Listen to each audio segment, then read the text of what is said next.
Saya, Dinda Pradina Nasution, akan menjelaskan tentang pengertian Pancasila. Pancasila terdiri dari dua kata yang berasal dari bahasa Sanskerta, yaitu panca yang berarti lima dan sila yang berarti prinsip, dasar, atau asas. Jadi, Pancasila dapat diartikan sebagai 5 dasar atau 5 asas. Pengertian Pancasila menurut para ahli. Selain penjelasan mengenai apa arti Pancasila secara umum, berikut ini beberapa pengertian Pancasila menurut para ahli yang merupakan tokoh-tokoh bangsa Indonesia. 1. Menurut Insinyur Soekarno, Pancasila adalah isi jiwa bangsa Indonesia yang bukan hanya menjadi filsafah negara, tetapi lebih luas lagi, yakni sebagai falsafah bangsa Indonesia. 2. Menurut Muhammad Yamin, Pancasila berasal dari kata panca yang berarti 5 dan sila yang berarti sendi, asas, dasar, atau peraturan tingkah laku yang penting dan baik. Dengan demikian, Pancasila diartikan sebagai 5 dasar yang berisi pedoman atau aturan tentang tingkah laku yang penting dan baik. 3. Menurut Notonegoro, Pancasila adalah dasar falsafah negara Indonesia, sehingga dapat diambil kesimpulan bahwa Pancasila merupakan dasar falsafah dan ideologi negara yang diharapkan menjadi pandangan hidup bangsa Indonesia sebagai dasar pemersatu, lambang persatuan dan kesatuan, serta sebagai pertahanan bangsa dan negara Indonesia. Yang terakhir, menurut Ruslan Abdul Ghani, definisi Pancasila diartikan sebagai sebuah filsafat negara yang tercipta untuk menjadi ideologi kolektif demi kesejahteraan rakyat Indonesia. Dari beberapa pengertian menurut para ahli tokoh bangsa Indonesia di atas, kita dapat mengetahui bahwa Pancasila merupakan ideologi bangsa Indonesia dan juga pedoman bagi masyarakat Indonesia. Nilai-nilai dalam Pancasila adalah nilai yang mendasar untuk dijadikan pedoman, peraturan, dan dasar dari norma-norma hukum yang berlaku di Indonesia.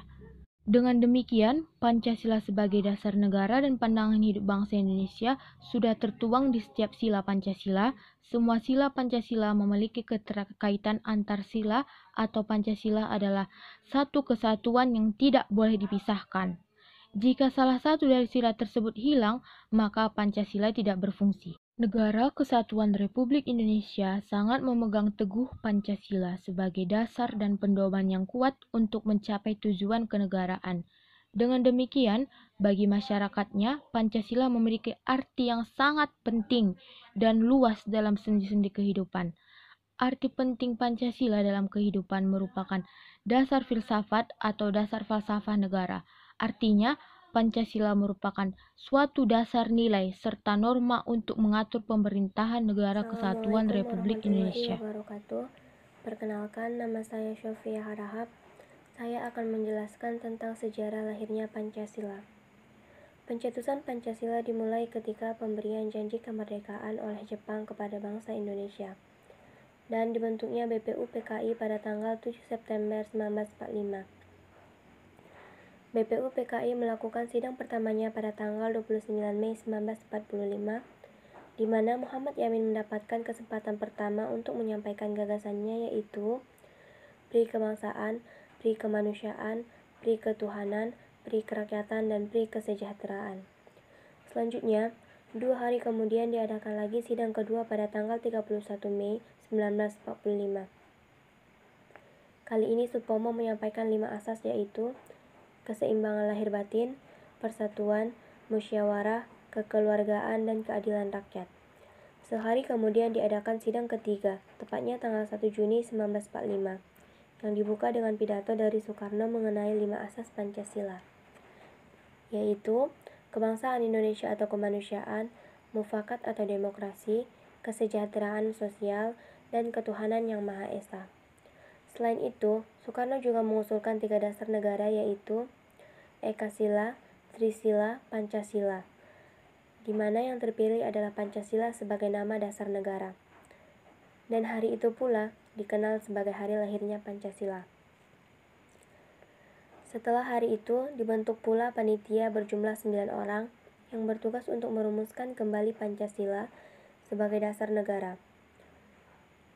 Setelah melalui proses yang cukup lama, akhirnya rumusan Pancasila tersebut selesai dirumuskan untuk kemudian dicantumkan dalam Undang-Undang Dasar 1945, lalu disahkan sebagai Dasar Negara Indonesia Merdeka pada tanggal 18 Agustus 1945 oleh BPUPKI. Nama saya Aldi Bastian, saya akan menjelaskan hubungan Pancasila dengan Undang-Undang Dasar 1945. Berdasarkan penyampaian mengenai sejarah perumusan Pancasila dan sejarah penerapan Undang-Undang Dasar 1945, kita dapat melihat banyak hal yang tidak dapat terlepas di antara keduanya. Pancasila dan Undang-Undang Dasar 1945 merupakan satu kesatuan dalam hal membingkai kehidupan segenap rakyat Indonesia, beserta dengan praktek penyelenggaraan kedaulatan negara. Merupakan suatu hal yang menarik jika kita memperhatikan benang merah di antara keduanya. Dalam kesempatan ini kita akan banyak membahas mengenai hubungan di antara Pancasila dengan Undang-Undang Dasar 1945. Terdapat dua jenis hubungan yang dapat kita bahas mengenai keduanya, yaitu hubungan secara formal dan hubungan secara material. Pertama, kita akan membahas mengenai hubungan Pancasila dengan Undang-Undang Dasar 1945 secara formal. Berdasarkan KBBI, kita dapat memahami kata formal sebagai sesuai dengan peraturan yang berlaku atau menurut adat kebiasaan yang berlaku. Berdasarkan pengertian tersebut, kita akan membahas mengenai hubungan Pancasila dengan Undang-Undang Dasar 1945 menggunakan kacamata peraturan atau konstitusional. Hubungan Pancasila dengan Undang-Undang Dasar 1945 secara formal. 1. Pancasila merupakan kaidah negara yang mendasar. Ketika suatu negara menyatakan kemerdekaannya, tentu negara tersebut membutuhkan suatu panduan atau pedoman untuk arah gerak negara itu. Tanpa adanya pedoman atau panduan tersebut, tentu suatu negara akan mengalami kebingungan dan tidak jelas ketika hendak menghasilkan suatu kebijakan. Maka dari itu dibutuhkannya adanya kaidah negara yang mendasar sebagai upaya untuk memperjelas jalannya suatu negara. Begitupun halnya dengan negara kita. Pancasila menjadi kaidah yang mendasar dalam setiap langkah dan penentuan kebijakan yang berpihak kepada rakyat. Pancasila sebagai kaidah negara selanjutnya dijiwai di dalam seluruh batang tubuh atau pasal dan ayat dalam Undang-Undang Dasar 1945. Sehingga secara tidak langsung Undang-Undang Dasar 1945 merupakan kaidah dasar negara pula. Pancasila sebagai inti dari pembukaan Undang-Undang Dasar 1945. Tentu banyak di antara pembaca yang telah mengetahui bahkan menghafal isi dari pembukaan Undang-Undang Dasar 1945. Bersama kita mengetahui bahwa alinea keempat dari pembukaan Undang-Undang Dasar 1945 tidak lain merupakan rumusan dari Pancasila yang kita kenal hingga saat ini.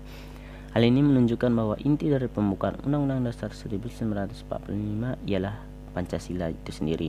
Undang-Undang Dasar 1945 yang merupakan sumber hukum tertinggi di negara ini. Maka dari itu sejatinya inti dari sumber hukum tertinggi itu ialah Pancasila. Isi dari Undang-Undang Dasar 1945 tidak boleh bertentangan dengan isi dari Pancasila. Ketika terjadi pertentangan tersebut, maka supremasi hukum di Indonesia tidak dapat diwujudkan dengan semestinya. 3. Pembukaan Undang-Undang Dasar 1945 tidak bergantung pada batang tubuh Undang-Undang Dasar 1945. Batang tubuh Undang-Undang Dasar 1945 yang terdiri dari pasal-pasal dan ayat-ayat merupakan penjabaran dari pembukaan Undang-Undang Dasar 1945. Sedangkan inti dari pembukaan Undang-Undang Dasar 1945 ialah Pancasila. Ini merupakan salah satu hubungan Pancasila dengan Undang-Undang Dasar 1945 berdasarkan sejarah dalam ruang lingkup formal.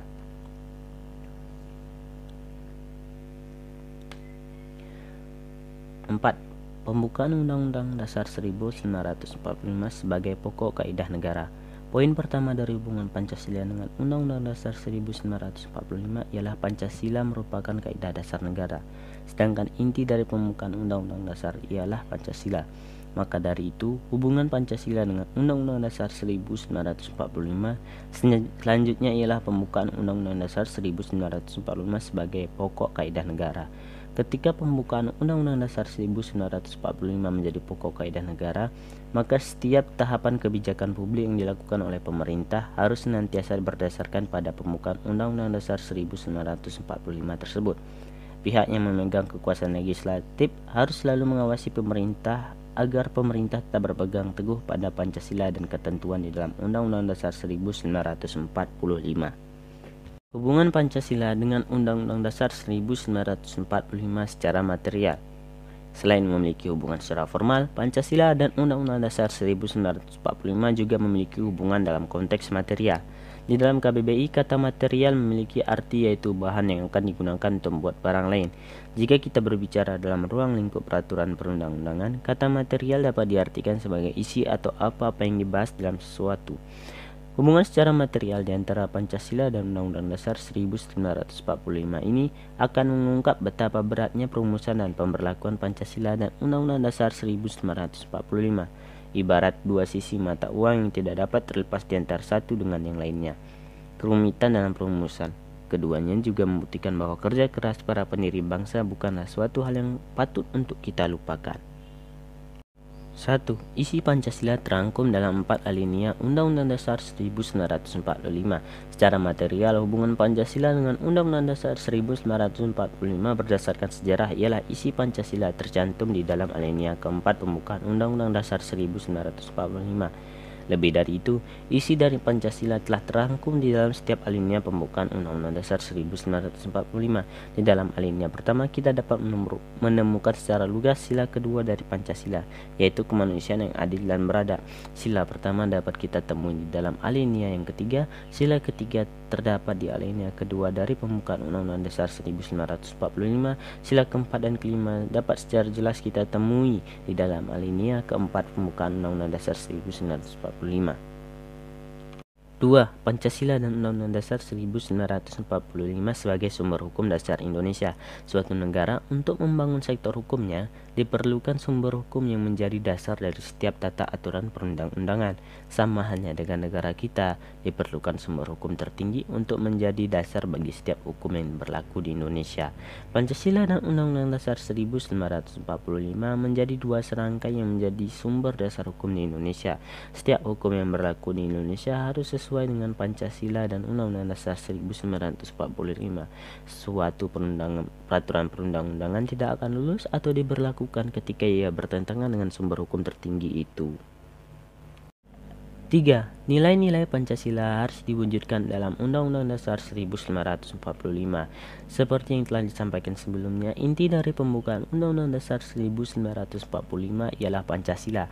Hal ini berimplikasikan pada adanya suatu kewajiban yang harus diikuti, yaitu setiap nilai-nilai Pancasila yang terdapat dalam alinea keempat harus diwujudkan di dalam batang tubuh Undang-Undang Dasar 1945. Maka dari itu, ketika kita memperhatikan secara mendalam setiap pasal di dalam Undang-Undang Dasar 1945, maka kita dapat menentukan pasal tersebut merupakan penerapan dari Pancasila keberapa.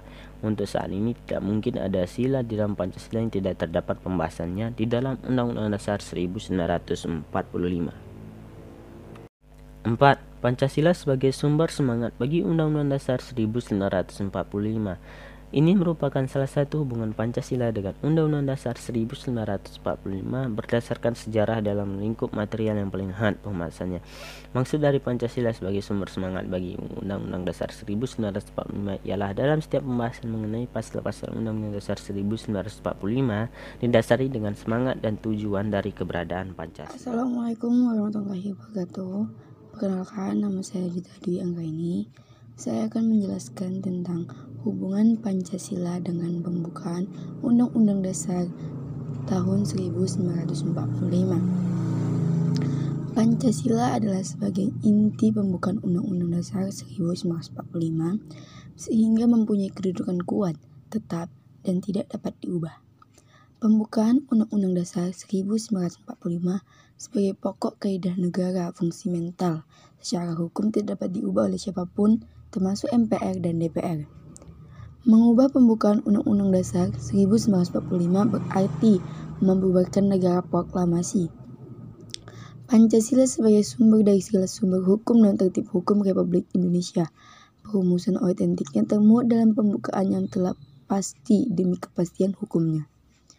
Pancasila merupakan pandangan hidup yang berakar dalam kepribadian bangsa. Maka, Pancasila diterima sebagai dasar negara yang mengatur hidup kenegaraan. Hubungan Pancasila dengan pembukaan Undang-Undang Dasar 1945 adalah bahwa pokok-pokok pikiran pembukaan tidak lain adalah sila-sila Pancasila. Pokok-pokok pikiran tersebut antara lain negara persatuan, negara hendak mewujudkan keadilan seluruh rakyat Indonesia, negara yang berkedaulatan rakyat berdasarkan atas kerakyatan dan permusyawaratan, dan negara berdasarkan atas ketuhanan yang Maha Esa menurut dasar kemanusiaan yang adil dan beradab. Pancasila sebagai cerminan dari jiwa dan cita-cita hukum bangsa Indonesia, termasuk merupakan norma dasar dalam penyelenggaraan bernegara dan menjadi sumber hukum sekaligus sebagai cita hukum, baik tertulis maupun tidak tertulis di Indonesia. Cita-cita ini secara langsung merupakan cerminan kesamaan-kesamaan kepentingan di antara sesama warga bangsa. Pancasila dasar negara kita dirumuskan dan nilai-nilai kehidupan masyarakat Indonesia yang berasal dari pandangan hidup bangsa yang merupakan kepribadian bangsa, perjanjian luhur serta tujuan yang hendak diwujudkan. Karena itu, Pancasila dijadikan ideologi negara. Pancasila merupakan kesadaran cita-cita hukum serta cita-cita moral luhur yang memiliki suasana kejiwaan serta watak bangsa Indonesia, melandasi proklamasi kemerdekaan Republik Indonesia tahun 1945. Saya Rizka Dwi Rahmadayana akan menjelaskan fungsi Pancasila sebagai dasar negara. Pancasila sebagai dasar negara memiliki fungsi yaitu sebagai berikut. 1. Dasar Negara Kesatuan Republik Indonesia. Fungsinya ialah sebagai dasar negara, diartikan di sini sebagai dasar falsafah atau filosofi negara, sehingga Pancasila sebagai dasar untuk mengatur pemerintahan negara. Dengan kata lain, digunakan sebagai dasar untuk mengatur penyelenggaraan aparatur negara yang sesuai dengan bunyi dan isi yang tercantum dalam pembukaan Undang-Undang Dasar 1945. 2. Pandangan bangsa Indonesia. Fungsinya ialah dalam hal ini berperan sebagai petunjuk hidup sehari-hari yang tak dapat dipisahkan antara satu dengan yang lain. Artinya bersatu dalam satu negara, yaitu Negara Kesatuan Republik Indonesia. 3. Kepribadian bangsa Indonesia. Fungsinya ialah untuk mewujudkan berbagai sikap mental maupun tingkah laku atau perilaku beserta amal perbuatan dari sikap mental tersebut. Yang dimaksud ialah suatu sikap mental dan tingkah laku yang mempunyai ciri khas tersendiri sehingga mampu dibedakan dengan negara atau bangsa lainnya. 4. Jiwa bangsa Indonesia. Fungsinya ialah sebagai jiwa bangsa, yang artinya ialah setiap bangsa mempunyai jiwanya masing-masing yang disebut dengan Volgates, yang berarti jiwa bangsa atau jiwa rakyat. 5. Sumber dari segala sumber hukum. Fungsinya ialah sebagai sumber dari segala hukum, yang merupakan sumber hukum bagi Negara Kesatuan Republik Indonesia.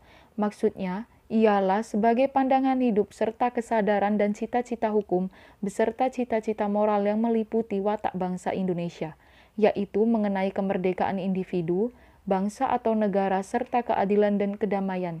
Yang dimaksud cita-cita hukum ialah tentang bentuk dan tujuan negara Indonesia. 6. Perjanjian Luhur Bangsa Indonesia. Fungsinya ialah menyangkut ikrar yang dibuat saat memproklamasikan kemerdekaan bangsa bersama oleh para pendiri bangsa. Bangsa memutuskan menjadi suatu negara tanggal 17 Agustus 1945. 18 Agustus 1945 disahkan pembukaan dan batang tubuh Undang-Undang Dasar 1945 oleh PPKI, yang pada saat itu merupakan wakil seluruh rakyat Indonesia mengesahkan perjanjian yang tertulis atau Undang-Undang Dasar 1945 untuk membela Pancasila sebagai dasar selama-lamanya. 7. Falsafah yang mempersatukan bangsa. Fungsinya ialah negara Indonesia kaya akan budaya dan etnis yang berbeda. Di sini sebagai sarana atau alat yang ampuh untuk mempersatukan bangsa Indonesia agar tidak terjadinya penyebab terciptanya masyarakat majemuk dan multikultural yang mengandung nilai-nilai dan norma-norma yang diyakini benar, adil, bijaksana, dan tepat untuk mempersatukan seluruh rakyat Indonesia. 8. Cita-cita dan tujuan bangsa Indonesia. Fungsinya ialah sebagai cita-cita dan tujuan bangsa Indonesia, termuat dalam gagasan tegas dalam pembukaan Undang-Undang Dasar 1945. Hal ini dikarenakan pembukaan Undang-Undang Dasar 1945 merupakan media penuangan jiwa proklamasi, yaitu jiwa Pancasila yang tertulis di dalamnya. kelak akan dicapai oleh bangsa Indonesia selaku bangsa atau negara. 9. Ideologi bangsa Indonesia. Fungsinya ialah sebagai ideologi negara Indonesia. Secara luas, pengertian Pancasila sebagai ideologi negara dapat diartikan sebagai visi atau arah kehidupan berbangsa dan bernegara. Dengan terwujudnya kehidupan yang menjunjung tinggi ketuhanan, nilai kemanusiaan, kesadaran akan kesatuan, dan menjunjung tinggi keadilan, termasuk keadilan sosial. Dalam artian, semua nilai-nilai luhur Pancasila ada di dalamnya, di dalam kehidupan berbangsa dan bernegara. Assalamualaikum warahmatullahi wabarakatuh. Saya Rahmat Rizky Pulungan akan menjelaskan kesimpulan. Pancasila merupakan dasar negara dan juga menjadi falsafah hidup bangsa Indonesia sejak dahulu. Pancasila juga diperuntukkan kepada negara, masyarakat, dan pribadi bangsa Indonesia. Sila-sila Pancasila itu tidak terlepas satu sama lain, melainkan satu kesatuan yang bulat, baik dalam fungsi dan kedudukannya, sebagai dasar negara maupun sebagai falsafah hidup bangsa.